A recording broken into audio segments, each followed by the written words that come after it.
I think it's safe to say that the max cash stack increase has been something that has been needed for the game for a very long time. But what will this mean for the average Joe and for the merchants? Well, let's talk about it. Yo, what's going on guys? My name is Chevalric and today I want to be talking about the max cash stack limit increase that has been introduced as of June 12th, 2023 into Runescape, and what kind of effect it will have on you as a regular player from not having a limit anymore, 2.47 billion, which I know it's a lot, and a lot of you guys probably has never ever had that amount of money in Runescape, or that is the value of your entire bank account when you open your price checker. But if you play Runescape for a longer time than you are now, or just have been playing for a long time, you probably hit it at some point, or you will be hitting it at some point. Well, not anymore as it's been removed now. But what effect will it have on you, and what will it have as an effect on the game in general? And I just want to give a little bit of a clarification. I'm no economical expert. I'm just going to be talking from a player perspective, my experiences as of trading over max cash stack, and just in general, the consensus within the community about it, because it generally was an issue for a long time, and hopefully it will no longer be an issue. So if you're going to enjoy the video, consider giving it a like. It generally always really helps me out. Join in with the discussion in the comment section down below. Do you think it's a good update? Do you think it's a bad update?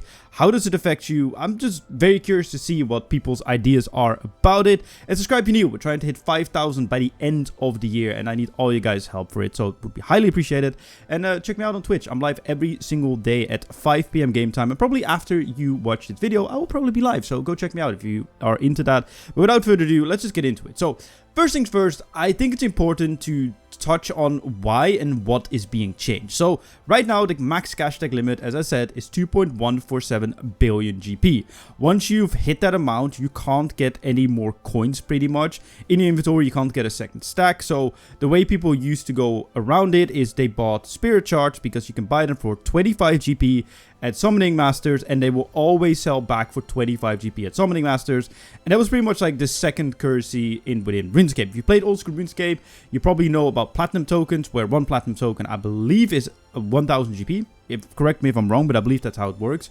So that will pretty much like solve the max cash stack problem there. But with Runescape having items over that amount, like we have, I think the most expensive item at some point was the blue party hat, and I think at its highest it was nearing 150 to 200 billion GP. And even with spirit charts, it's not even payable anymore, and it got to the point where you were trading party hats for party hats, and you had to buy a few party hats to be able to trade for the bigger party hat. And it was just a very clunky system, and there were a lot of issues with that as well, because kind of everything that was above max cash stack was traded with spirit charts, but also between players. And that's kind of where the issue started, because where the issue was with players having to trade rares over max cash stack, that's not really a problem, because that only affects the ultra rich, right? Like the people that can afford the party hats, and that doesn't affect gameplay.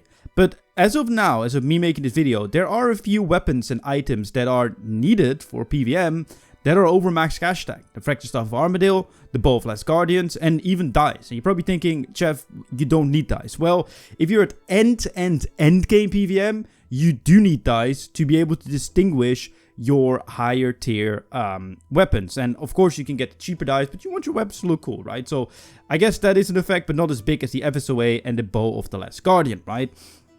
And the issue that really appeared with people trading between each other was people tried to scam each other, because let's be real, everyone's always out on making as much money as possible, and especially people that are selling this or whatever. So what you would see a lot is, for example, if something was 50 million spirit chart, people would put like 500k or something, or 5 million to kind of like throw you off or something. And it was just one of those things where it was just very stressful to sell something. And I had a blood tie at some point. At that time it was 5.6 billion GP, and I needed to sell it, and it was probably the most stressful experience I had in RuneScape ever, because I've had people try to scam me, I had people try to, you know, work around it and blah blah blah. It wasn't a nice experience. Like, I would way rather chucked it on the Grand Exchange and sold it for that amount, but it wasn't possible because the max amount you can get in the Grand Exchange is max cash tag, and it's like 3 times the price.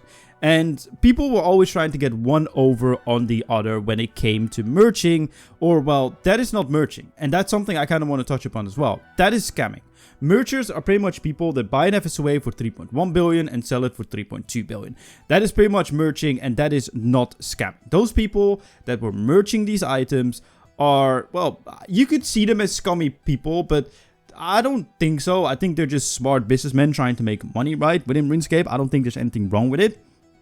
However, there were so many people trying to throw other people off by trying to scam them that merchants got a bad name for them. And I don't think that is fair. And I hope that with this update, they could still do their thing, but on the Grand Exchange, of course, because you can also merge on the Grand Exchange, pretty much making more money by buying things low and selling them for higher.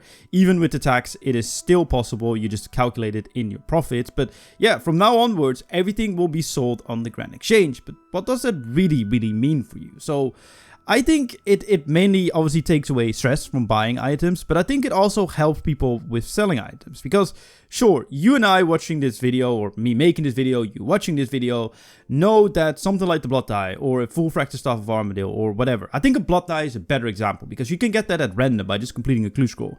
You see its max cash stack as a regular player that's not really online. You sell it for 2.47 billion, and then later you find out that it was way more expensive. You're probably thinking, this doesn't happen, but this does happen. I pretty much see a tweet every like few weeks on my Twitter or a post on Reddit or whatever with someone, haha, I put a offer in for a Blood Die, and look, it filled in on the Grand Exchange. And I even know that a person that bought multiple Blood Dies off the Grand Exchange on max cash tag and then sold them for 5 point, or I think right now they're like 8 billion GP or something. And I think it will have a good effect on the regular, like the not in the loop type of players. But even you, as someone who watches YouTube content and just in general, it will make it more accessible to have certain weapons as well, because prices will probably change. It wouldn't surprise me if certain prices of certain items were artificially being held high by people trying to merge these items. But with the Grand Exchange being in place, it might just affect them. I don't know if this works that way, and if you know anything about this stuff, please let me know in the comment section down below. But it wouldn't surprise me if they try to have an FSOA sit at like 3 billion GP, but in reality it is kind of only worth 2 billion GP, and that maybe could make certain weapons accessible. Or, well, it could also work the other way around, is that, you know, they artificially made it lower and certain prices will actually be going upwards, which I don't know. I don't know how exactly it will be working, but I think it will generally have an effect. And I'm very curious to see what kind of effect it will have on the party hats, because I don't think a party hat has been traded on the Grand Exchange for probably over like 7, 8, maybe even 10 years. And I'm really curious what the real prices of those are, because it will be a free market, people undercutting each other. And, you know, I think it will generally have an impact on everything when it comes to that kind of like ultra rare type of stuff. But yeah, I don't think this will be the end of merchers though. I think merching will still be thriving and alive. It will no longer be player to player, and World 2 will be dead, which is good riddance, by the way, because that place is really toxic. So don't be sad about it being gone. But I generally think that it will not take out merchants. I think merchants will still be able to do their thing on the Grand Exchange, as they've been doing for over, well, pretty much since the Grand Exchange was released, I think in 2008 or something. And I just hope that this will reduce the amount of scams in RuneScape and just make people a bit more aware of what the actual price of things are. You no longer have to go to outside sources to check the price of something. You could just go to the Grand Exchange, especially if they updated it in a way where the Grand Exchange updates a little bit more frequently than it does right now. Then this system will be amazing. But yeah, let me know in the comment section down below what you think about all of this. These are just some of my ideas, and I'm very curious to see what your ideas are. If you did enjoy this video, generally do leave a like. As I said, it generally really helps me out. Subscribe if you're new, and my name's Chevalric, and I shall see you guys in my next video on Saturday. Goodbye.